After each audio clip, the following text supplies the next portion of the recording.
Yahoo Group sa Esperanzao ay man-shutdown yan a Venedero, Disyembre 15 año 2020. Después decidí el Verizon para man-take down con el groups yahoo.com website. Si te acorda, el Verizon amo ya compra con el Yahoo del año 2017. Ya se anunció el Verizon sobre el shutdown del Yahoo por medio de email que envían a todos mga Yahoo users, lo mismo por medio de un message que man post na Yahoo Group's website. El Yahoo, conocido como uno del mga grande message board systems na mundo del Internet, kaya man launch del año 2001 para na cada año que te existí. Hinay-hinay también ta kedahina el desde user base. Thank you for watching this video.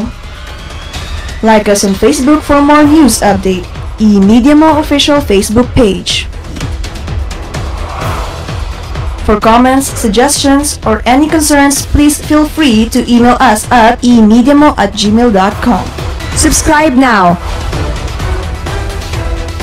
Department of Agriculture, Zamboanga Peninsula presents Gulay Testimonies. Chine kami, Akina Farm, mga vegetables, tilapia, corn, banana, chine tamin mga animal. Product di amon vegetable para po di ayuda na mga di amon community at saka mga workers na mga Hansinites. So yan, offer kami isi di amon farm para pwede sila trabaha, para ayuda na nila pamilya. Di amon mga workers kan prioritize kami kanila daily work.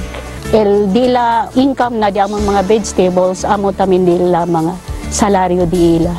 Di amon congregation man engage na organic para ayuda gani na di aton salud.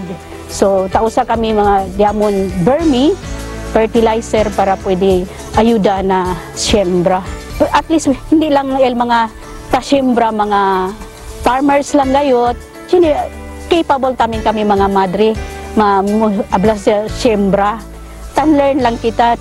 LDA yan support gad diberasan ka namon sinuway sila abla kita hinagat el diamond in terms of equipment nuay gat kami karabaw lang pero so yan ayuda gat LDA ka namon kabar ya dali pa tamin ka namon ese cultivator para pwede man kuan si solar tamin ya dali ka namon ese el nuevo ya dali yaman grant LDA. Department of Agriculture, Region 9, masaganang ani, mataas na kita.